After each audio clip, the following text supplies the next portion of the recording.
परम तत्व कृपा है केवलम। परम प्रभु परमेश्वर की जय। कल्कि भगवान जी की जय। देखिए, जो भारतीय अंतरिक्ष अनुसंधान इसरो के जो प्रमुख हैं ना, किरण कुमार जी ने क्या कहा है कि हमारे प्राचीन ग्रंथों की उपेक्षा नहीं होनी चाहिए। ये दूसरा एपिसोड है इसी पे। हमारे प्राचीन ग्रंथों की उपेक्षा नहीं होनी चाहिए, ठीक है। और हो क्या रहा है साहब?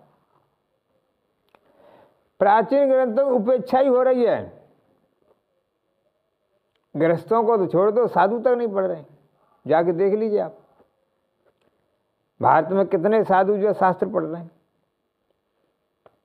कहने की आवश्यकता नहीं है, मठ मंदिर में जाओ देखिए, वहां पर कितने लोग पढ़ रहे हैं। एक चीज, भारत सरकार कितने विश्वविद्यालय में शास्त्र पढ़ा रही है।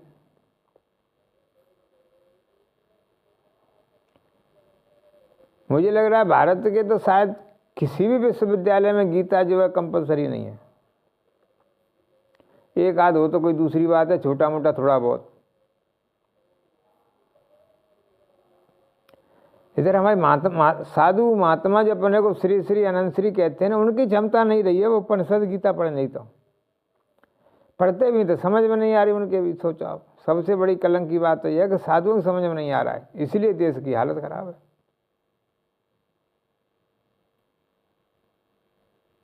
परिणाम जो आ रहा है अब देखो। अच्छा, उधर विदेशों में क्या हो रहा है देखो। विदेशों में देखिए जी,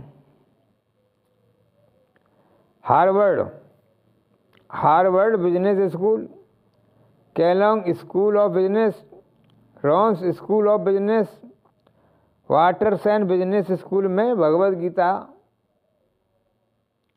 लागू है वहाँ पे जी। वहाँ लिखा हुआ है भगवद गीता का पाठ्यक्रम पढ़ाया जा रहा है इन विश्वविद्यालयों में। सोचिए आप। और हमारे यहाँ क्या मालूम है, गीता पढ़ना ऐसा समझ लो कि डकैती डालना की तरह थे।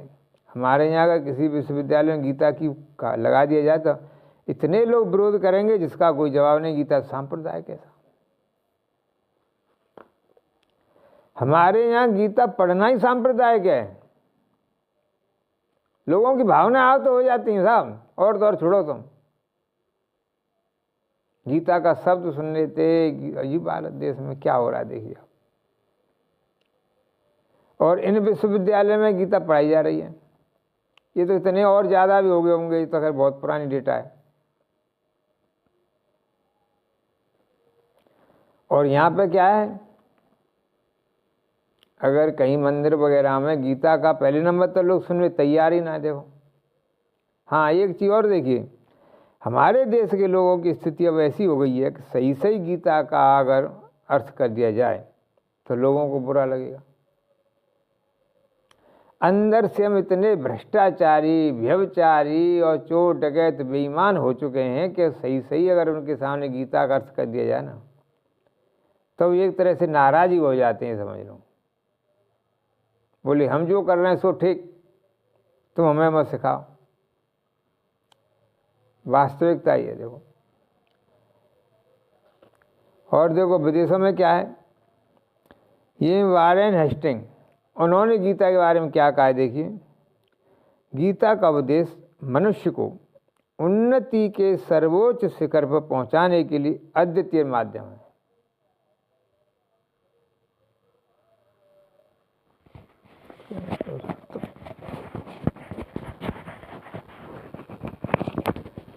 वारेन हेस्टिंग कह रहे हैं देखिए,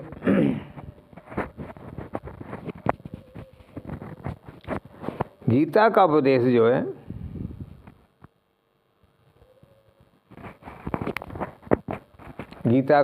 है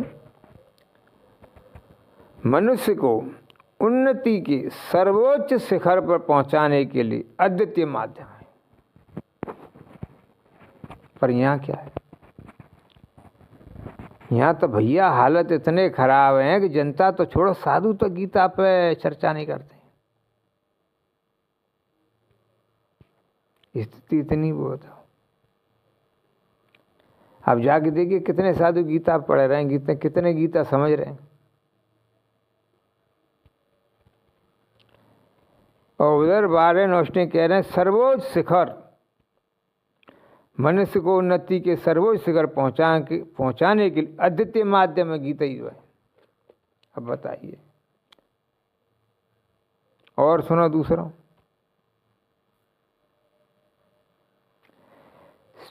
दूसरे एंड्रूअस हक्सले, वो क्या कह रहे हैं, श्रीमद् भगवद गीता नित्य दर्शन का सबसे स्पष्ट और व्यापक सार है, इसलिए इसका महत्व न सिर्फ भारतीयों के लिए बल्कि पूरी मानवता के लिए चिरस्थायी है।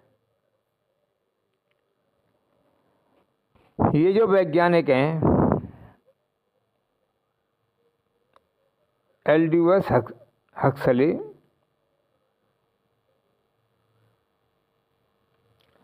कि ये जो है भारतीयों के लिए नहीं पूरी मानवता के लिए बहुत जरूरी है। वो ये कह रहे हैं, देखो गीता जो है मानवता का ग्रंथ है, ये उनके अनुसार ये है जी। और सुनो, विलियम वान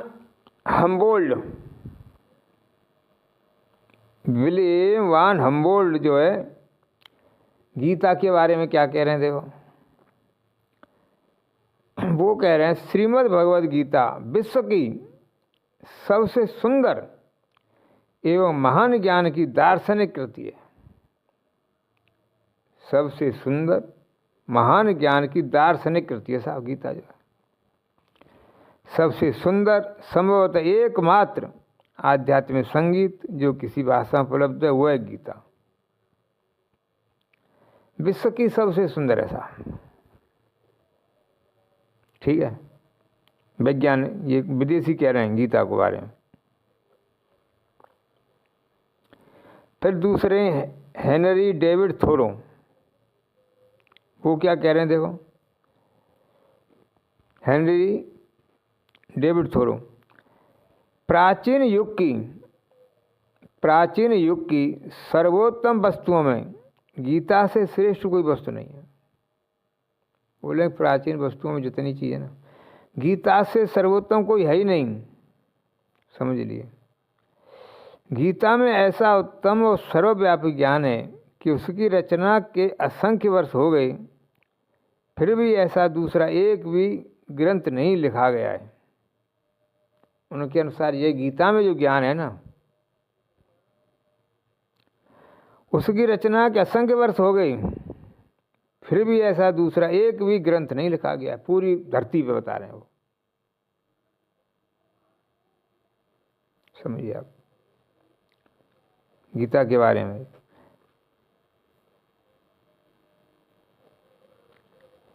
और कह रहे हैं अल्बर्ट आइंस्टीन, बहुत बड़े वैज्ञानिक, देखो वो क्या कह रहे हैं, जब भी मैं श्रीमद् भगवद गीता को पढ़ता हूँ, अल्बर्ट आइंस्टीन कह रहे हैं जब भी मैं भगवद गीता पढ़ता हूँ और चिंतन करता हूँ कि भगवान ने इस ब्रह्मांड को कैसे रचा, तो बाकी सब कुछ बेमय लगता है। ये आइंस्टीन कह रहे हैं साहब।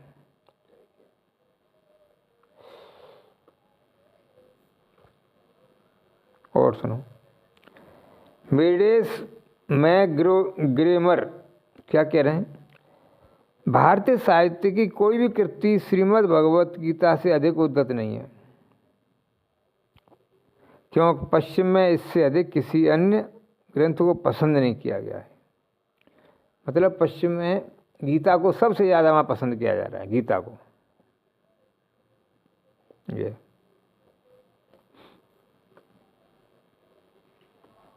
और सुनो, हेनरी डेविड थोरो और क्या कह रहे हैं, प्रातःकाल उठकर मैं अपने हृदय, मन और विवेक को गीता रूपी पवित्र गंगा जल से स्नान करवाता हूँ। मतलब डेली गीता पढ़ते हैं।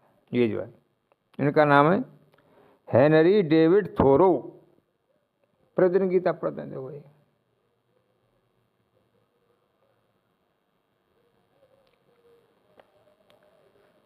जी। और देखो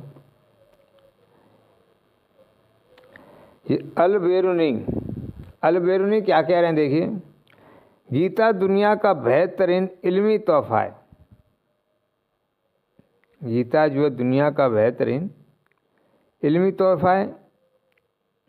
इस किताब में दुनिया के सारे फ़िरक़ों का निचोड़ पेश कर दिया गया है। मतलब दुनिया में जितने भी वहाँ पर फ़िरक़े कहते हैं, जितने भी संप्रदाय हैं ना, सब का निचोड़ है इसमें। धार्मिक संप्रदायों का सबका इसमें निचोड़ है गीता के अंदर। गीता यह मानवता का सर्वोत्तम आध्यात्मिक ग्रंथ है।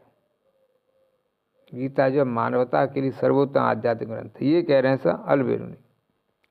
ये लोग तो विदेशी कह रहे हैं। ठीक, और सुनो हमारे भारत में क्या हो रहा है। भारत के लोग, कुछ लोग कह रहे हैं गीता काल्पनिक है। लो साहब, अब बताओ, जो व्यक्ति ये कह रहा हो गीता काल्पनिक है, वो मूर्ख नहीं है तो क्या है? मूर्ख। और ऐसे मूर्ख लोग यहाँ पर सत्संग करते हैं। सबसे बड़ी बात तो देखो, हमारे यहाँ मूर्ख लोग सत्संग कर रहे हैं और गीता काल्पनिक कह रहे हैं। क्योंकि उन्होंने कोई साधना तो करी नहीं, न तो शास्त्र पढ़े न साधना करी। यदि कोई व्यक्ति शास्त्र पढ़े और जिसने साधना करी हो, वो जो है गीता को कभी भी जो है ये नहीं कह सकता कि गीता जो है काल्पनिक है, क्योंकि इसमें सिद्धांत है भाई, इसमें कोई कहानी तो ही नहीं। पर ये देखिए, हमारे जो है हमारी इसमें पोल खुल गई, हमारा मतलब हमारे सनातनियों की, कि हम लोग कैसे जो गीता कोई काल्पनिक कह रहे हैं। बताओ, गीता कोई जो है काल्पनिक कह रहे हैं। मूर्खता की पराकाष्ठा, मूर्खता नहीं, मूर्खता की पराकाष्ठा है। ये देखो, गीता को काल्पनिक कहने का अर्थ है मूर्खता की पराकाष्ठा।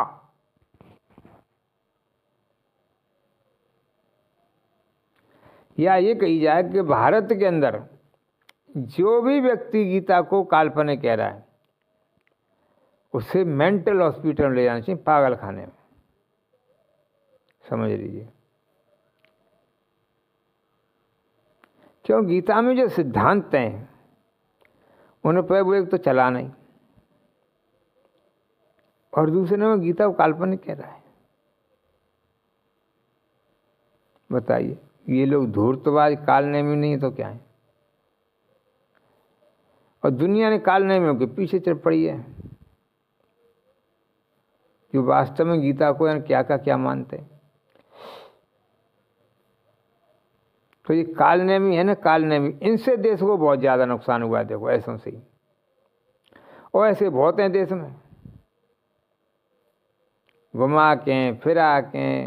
अब देखो, बड़े बड़े श्री अनंत श्री हैं, बात बड़ी ऊंची ऊंची करेंगे, उन पर ज़मीन भी है, पैसा भी है, पर गीता संस्थान या गीता से संबंधित संबंधित कोई रिसर्च सेंटर खुलते ही नहीं है। बस मंदिरों की लाइन लगा रहे हैं एक ही जगह पे, 10, 20, 30, 40, 50, 100, 200, 1000। अब मंदिर तो 33 करोड़ देवता हैं। हिंदुओं के, सनातनियों के 33 करोड़ देवता हैं। और जब 33 करोड़ देवता हैं तो सोचिए कितनी जगह चाहिए। ऐसे तो हर देवता का अगर मंदिर बनाया हुआ हर गुरु, तो कितनी जगह चाहिए? इसकी पूर्ति हो सकती है? कहाँ से इतनी जमीन आई बताओ? पर वही बात है, अपने अपनी वो पसंद है साहब। तो ये जो मंदिरों पे गीता का पाठ नहीं हो रहा है, उपनिषदों का पाठ नहीं हो रहा है, गीता पे खोज नहीं हो रही है, इससे फिर इसका परिणाम आ रहा है भारत में। देख लो, पाखंड ही पाखंड हो रहा है। बातें बड़ी बड़ी ऊंची ऊंची होंगी साहब, पर समाज जो है, सनातन समाज धरा उठवे की वजह पतन में जा रहा है। देख लो। मोम या मोम को क्या अर्थ है भाई? मुझे कोई माई को लाल ये बताइए, ये गुरु घंटाल जो बताएं इन ग्रंथों में कहीं मोम शब्द है? इन ग्रंथों में कहीं मोम शब्द है क्या? बताओ। मोम कौन सी मोम? मोमबत्ती बनाने वाली मोम, यानी कौन सी मोम? मोम मोम मोम ही मोम चिल्ला रहे हैं आजकल तो। Dead dead dead. अब ये बुद्धि का सत्यानाश नहीं है तो कहा, इन्हें सनातनी कह रहे हैं, या इन्हें सत्यानाशी कहना चाहिए। जिनके भी घर में बच्चे जो है मॉम और डैड कह रहे हैं ना, इसका सीधा सा अर्थ है वो सनातन धर्म 1% भी नहीं जानते, 1% भी, समझ लो। ऐसे लोगों से बड़ा वो है समाज खतरा देगा। आपको बता बात में, समाज के असली कालनेमी है ये लोग, क्योंकि शास्त्र तो पढ़े नहीं। बच्चे इनके मॉम और डैड कह रहे हैं और फिर ये अपने को बड़ा अच्छे कहाँ समझते हैं, धर्म सम्राट समझते हैं एक तरह से। बताइए। अब फिर ये बच्चे जो ऐसा कर लेते हैं, माँ बाप को शादी में भी नहीं बुलाएं, औरों को बुला लेते हैं, माँ बाप भाई बहन कोई ज़रूरत ना है शादी के लिए। अब तो ये हालत है। ऐसा समाज का पतन क्यों हो रहा है? क्योंकि गुरु बस खाली नाम के ही रह गए ना। केवल बस ये समझ लो कि जैसे नेता लोग आते ना 5 साल के बाद गांव गांव में, इसी तरह से आजकल गुरुओं का हाल है। शास्त्र वो कभी कभी थोड़ा बहुत ही पढ़ते, नहीं तो पढ़ते ही नहीं है।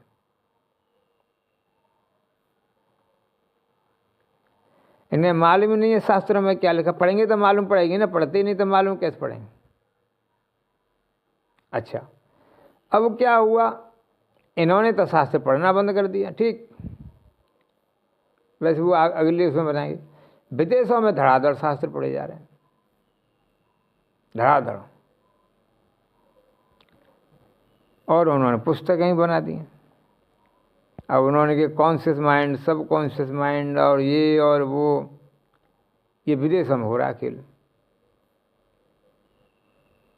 ये ना। दूसरे नंबर एक चीज़ और आ गई हमारे यहाँ पे तो, कुरीति पाखंडी पाखंड। अब शादियाँ कैसी हो रही हैं देखो, माँ बाप की जरूरत ही ना है अब शादियों में ही। वो अरे सनातनियों, सनातन धर्म की जय लग रही है, और अब माँ बाप की जरूरत ही ना है। लड़कियां पर अपनी पसंद से लड़कों के साथ में वैसे रहने लग गई हो, तो बहुत रह रही हैं, लिव इन में रह रही हैं साहब। अब लिव इन में फायदा है उन्हें, खूब तो माल खाए मिलेगा, और जिस दिन भी कोई बात है या तत्काल उस पर केस लगा दो, समझ लीजिए आप। जब भी माल कम मिले, प्रेमी जो है नोट वोट नहीं दे, केस लगा दो, बाद में डील कर लो। कड़वी सच्चाई बता रहा हूँ मैं, कड़वी एकदम जो हो रहा है वास्तव में समाज के अंदर जो हो रहा है ना, वो यही हो रहा है। देखो, डील है रही हो तो डील ज़्यादातर अपने अपने हिसाब से डील है,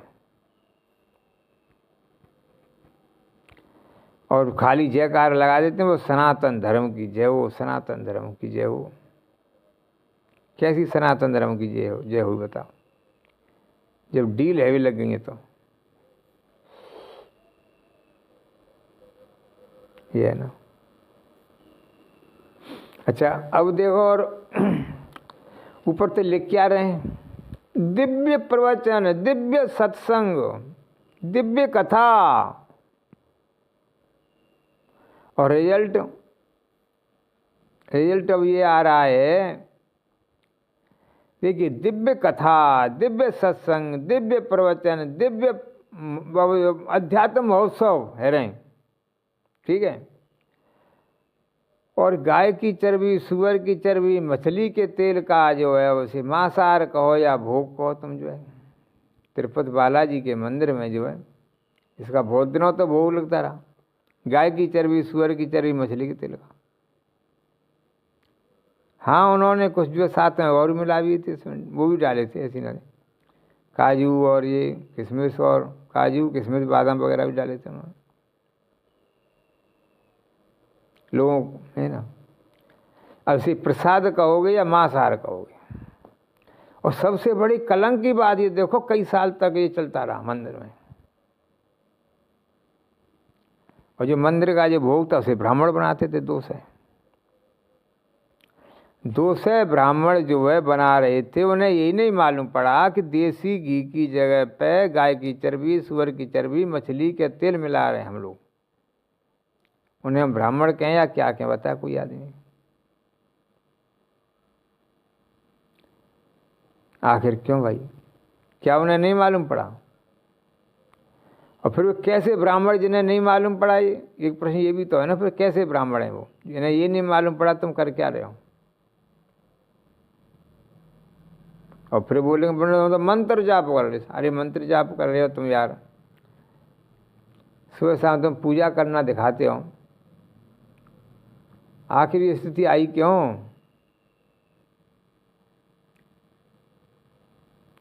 पर इस पर कहीं चर्चा नहीं कोई।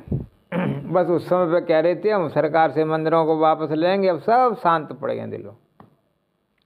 जिस समय ये मामला उठा था तो कुछ लोगों ने कही थी सरकार से मंदिर वापस लेंगे, सरकार से मंदिर वापस लेंगे, पर अब लिए बताओ कोई हुआ है?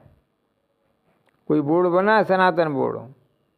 सरकार ने ठेंगा दिखा दिया एक तरह से, बोले कोई सब बोर्ड नहीं, चुपचाप पड़े रहो। समझ लीजिए, अभी तक तो बोर्ड की कार्रवाई कोई हुई नहीं देखो सनातन बोर्ड की। और मुझे लग रहा है सनातन बोर्ड नहीं, सरकारी बोर्ड बनेगा, जब भी बनेगा जो, क्योंकि इन जनता को छोड़िए, साधुओं को नहीं मालूम है सनातन किसे कहते हैं। जनता को तो छोड़ी दो, साधुओं को नहीं मालूम है सनातन क्या है, सनातन के सिद्धांत क्या हैं। अर्थ का अनर्थ कर रहे हैं ये लोग खुद ही। तो जब यही लोग अर्थ का अनर्थ करेंगे तो फिर क्या होगा? फिर तो भाई ये सरकार की तो फायदा ही है। फिर गाली देते औरों को। एक चीज देखो, हाँ गाली देंगे औरों को कि साहब उसने ये कह दिया, उसने ये कह दिया, और हम ये कर देंगे, वो कर देंगे। अरे तो मूर्ख हो, तुम्हें खुद नहीं मालूम है सनातन धर्म में क्या लिखा है, सनातन धर्म ग्रंथों में क्या लिखा है, तुम करोगे क्या किसी का? हैं तुम खुद ही कीचड़ में फंस रहे हो। फिर कीचड़ से तो निकलो, सनातन धर्म के धर्म ग्रंथों पढ़ के देखिए, साधना करके देखो सनातन में क्या क्या है। पर नहीं, धर्म ग्रंथ नहीं, समय नहीं है जी। हाँ, नाच गाने के लिए खूब समय साहब, चकाचक। हमारे जितने सनातनी हैं उन्हें अगर ऑफर मिल जाए ना फलानी जगह पर डांस होगा, फिर देखो छुट्टी ले लें बेचारे। ये बम्बई भाई हीरोइन आ जाए, छुट्टी ले लेते हैं आराम से आदमी। चलो ये भी पुरानी बात हो गई। अब जो होली के कुछ फोटो ऐसे आए हैं कि अब इन्हें क्या कही जाए, होली मन रही है कि नंगा राज हो रहा है या नग्नता दिखाई जा रही है। है सनातन। अभी एक हीरोइन का आ रहा है, वो अपने शरीर दिखावन जा रही ज़्यादा से ज़्यादा। अब जिनकी बड़ी स्टाइल है शरीर दिखाने की, देखो नीचे से ढकेंगे तो छाती दिखा देंगे, छाती ढकेंगे तो फिर नीचे का दिखा देंगे। अब ये स्टाइल ये है, थोड़ा थोड़ा करके पूरी छाती देखो। कुछ हीरो ने किया, पूरी छाती देखो आप, नीचे ढक लिया, नीचे का देगा थोड़ी ऊपर का ढक लिया। ये हालत चल रही है। अब इसे नग्नता कहें या मूर्खता कहें या ये देश को लूट रहे हैं, क्या कही जाए बताओ। पर हाँ एक चीज देखो ना, ये धर्माचार्य जो कुंभ में कितने थे, सब शांत हैं, बोले करते रहो तुम, कोई चिंता नहीं है। पर कोई बोल देगा तो उस पर केस लग जाएगा, यही बात देख लो। पहले जो है ये कोठे वोठों पे शरीर दिखावते, कोठों पे, समझिए आप। अब कोठों की आवश्यकता ही नहीं पड़ रही, और तो खुले बाजार शरीर दिखा रहा, खुले में सबके सामने जी। पूजा, हाँ एक चीज़ और देखो, ये शरीर जो दिखा रहे हैं ना, शरीर दिखा रही हैं हीरो ने, अब ऐसी ऐसी पूजा है वे लग गई हैं, दिन में पूजा है रही है, रात को जो है लड़कियों के डांस है रहे हैं, बोले सांस्कृतिक प्रोग्राम। अब बताइए, इन हिंदुओं के दिमाग में गधा का गोबर नहीं है तो क्या है? पूजा पाठ में लड़कियों के डांस की क्या आवश्यकता है बताओ? कहाँ लिखा है? आवश्यकता छोड़ो आप, मुझे कोई भी आदमी बता दे इस धर्म ग्रंथ में कहीं लिखा हो तो पूजा पाठ में डांस, पूजा पाठ में डांस। देखो ये है ईशावास्योपनिषद, और देखो ये तुम्हारा जी बृहदारण्योपनिषद, बृहदारण्योपनिषद, और देखो ये छांदोग्योपनिषद। ठीक है, ये छांदोग्योपनिषद देखो, दोबारा देखिए, ये छांदोग्योपनिषद, और ये है देखो बृहदारण्योपनिषद। ठीक है, ये बृहदारण्योपनिषद है, और ये जो है ईशावास्योपनिषद है। ठीक है, इनमें कहाँ लिखा है कि पूजा पाठ में डांस होना जरूरी है? पर हो रहा है, शुरू हो गया, और डांस ही नहीं हो रहा है, लड़कियां कच्छा पहने डांस कर रही हैं। सोच लिए ये सांस्कृतिक प्रोग्राम, कच्छा पहन के डांस कर रहे हैं असली। अब इसे वो कच्छा पहन के इसे लाओ, इसी को और भी कुछ बोल देते हैं, समझिए आप। सभी श्रोता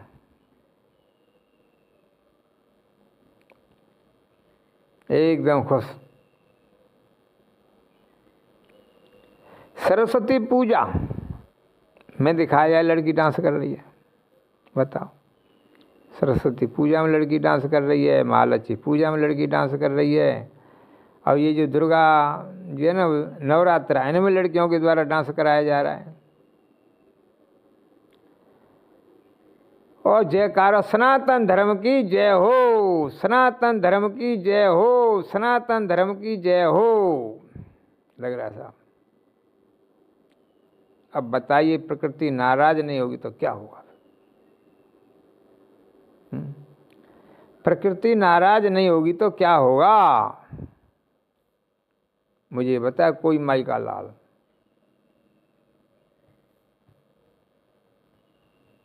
ये सब काम चल रहा है देखो, और भैया इसमें साधु भी खुश हैं, क्योंकि उन्हें तो जो है 1 करोड़ 2 करोड़ 3 करोड़ 4 करोड़ की गाड़ी चाहिए, 50 60 100 करोड़ का वो चाहिए आश्रम, और जितने आश्रम बन जाए वो ठीक है। चरित्र से कुछ भी लेना देना नहीं हो। इस देश में चरित्र का इतना हनन हो गया है, अब चरित्र की कोई जरूरत ही नहीं है जी। पैसा पैसा पैसा पैसा पैसा पैसा, note note note note note. साधुओं को भी है। हाँ, अब याद और आ गई, और सुनो, अभी अभी एक वीडियो आया है, साधुओं के यहाँ लड़की डांस कर रही है, जटाधारी साहब,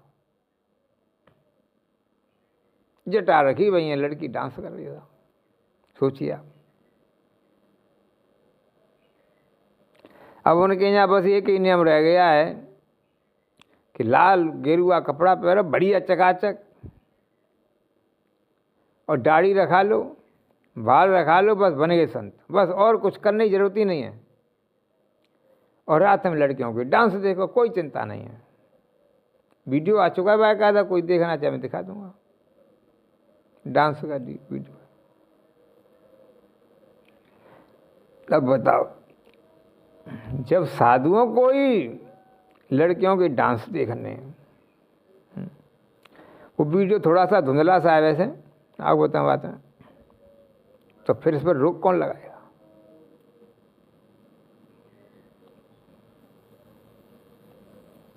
अच्छा, एक चीज़ और है, जो खुल्ला दिन में तुम सत्संग में जाओ तो लड़कियां कैसे कैसे कपड़े पहन के आते हैं, मच्छरदानी जैसे,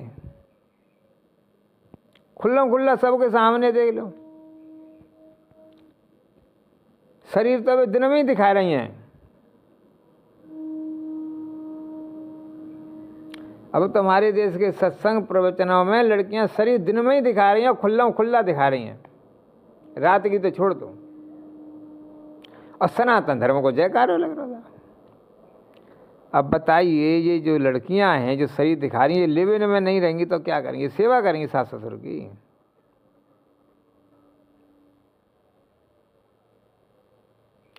पर भैया बात यह, सबको बस नोटों की चिंता है, धर्म की तो चिंता है ही नहीं। अब बोले भैया 2-3 करोड़ की तो गाड़ी चाहिए कम से कम, 5 से 6 से 1000 करोड़ का बंगला चाहिए। बंगला कह लो, चाहे आश्रम कह लो, चाहे मठ मंदिर कह लो, खाओ पियो मौज करो, बस एक दूसरे को मूर्ख बनाओ।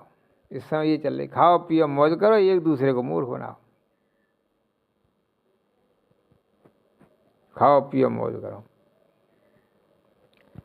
और अब तो वे कह भी रहे सा, ये ना खाओ पियो मौज करो। तो भाई जब प्रकृति जब नाराज ज़्यादा हो जाएगी ना, जिस दिन ज़्यादा नाराज हो गई, हालत खराब कर दी पट्टी। हालत ऐसी करेगी कि रोने वाले पैदा नहीं होंगे तुम्हारे, रोने वाले। देखो, एक तो नंगा नाच, फिर वही बात हो सनातन धर्म की जय हो। अब प्रकृति न मार लगाएगी तो ऐसा मार लगाती है प्रकृति, न तो रोने दे। दर्द ऐसी मार कि अंदर से चोट पड़ती, अंदर से हड्डियों को ही तोड़ देती है, अंदर से, समझ लिया आप। देख लेना अब, ठीक है। पहले तो छोटी छोटी महामारी वगैरह आती, अब जो होगा होने वाला है ना, इतना बुरा होगा जिसका कोई जवाब नहीं। कर लो कुछ दिन और मौज मस्ती, जितने दिन करनी तुम्हें, ठीक है।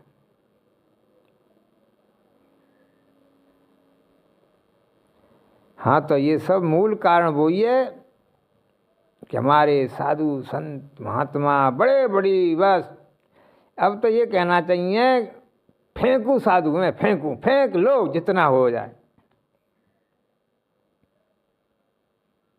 बस फेंक लो। या भैरोपिया, पहले भैरोपिया आते थे, वो कहते थे 99 कम 100 रुपये दो, कश्मीर भेज दूंगा, सेब खाते रहोगे, सेहत बनाते रहोगे। एकदम पुलिस की ड्रेस में सेब खाते रहोगे, सेहत बनाते रहोगे, सेब खाते रहोगे, सेहत बनाते रहोगे, कश्मीर भेज दूंगा। ऐसी ऐसी बात करते थे। वही हाल हमारे धर्माचार्यों का। देख लो आज क्या हो रहा है समाज में, समाज कितना गिर गया है।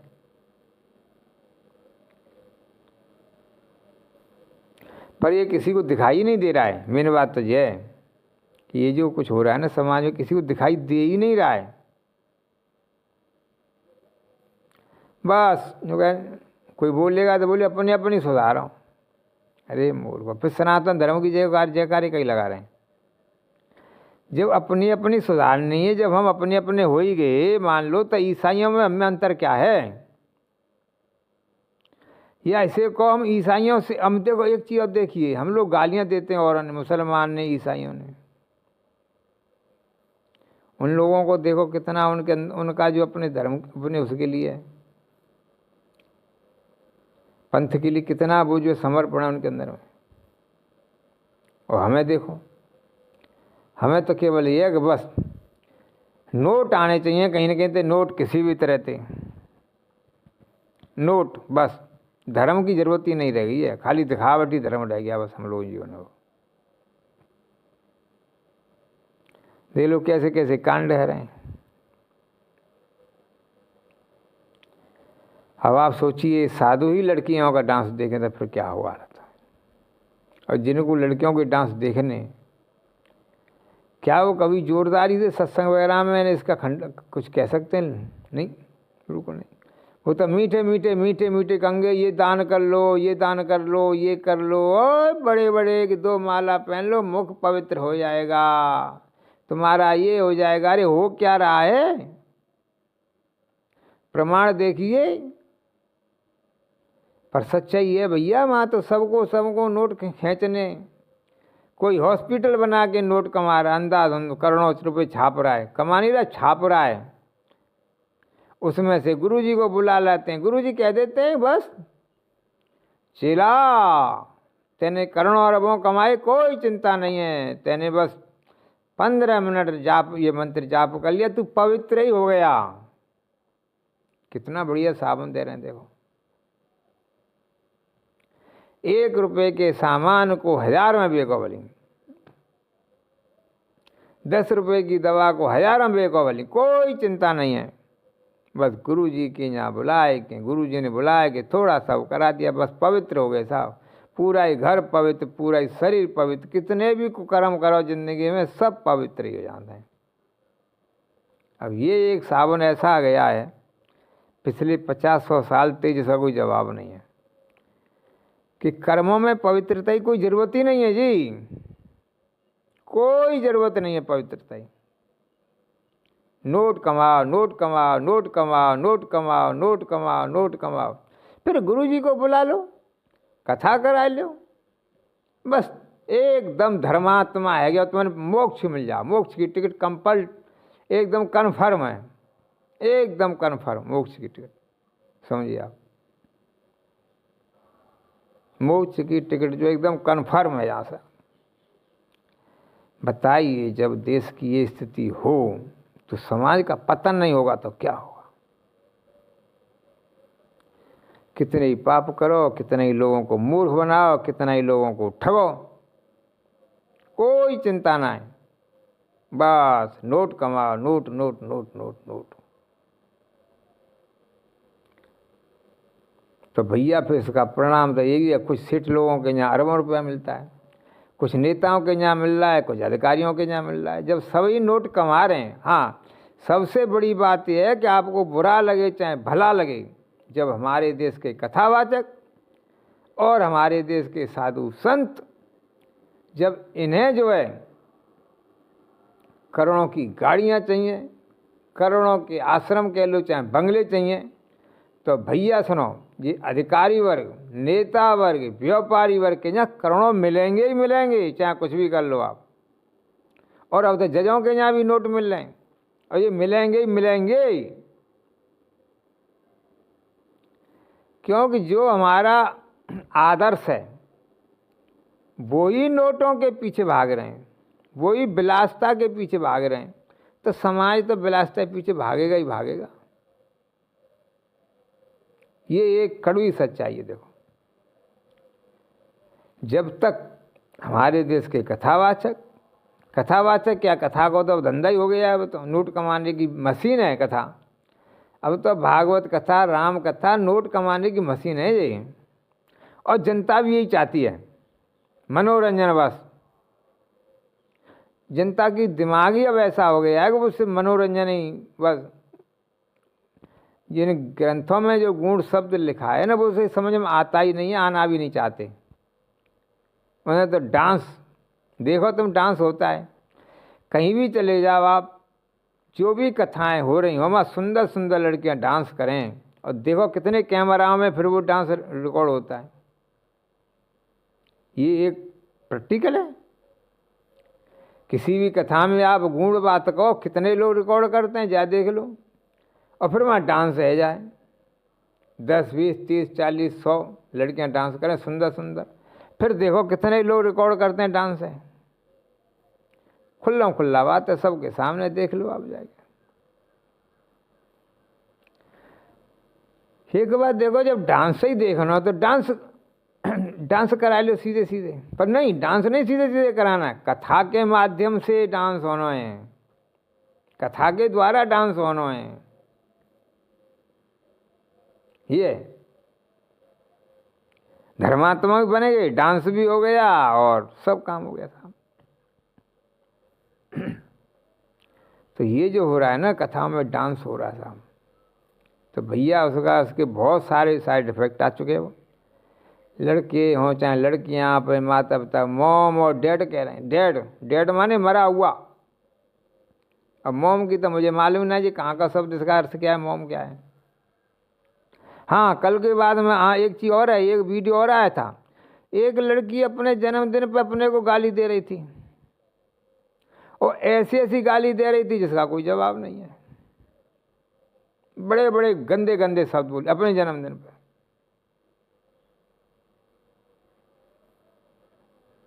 समझ लीजिए आप।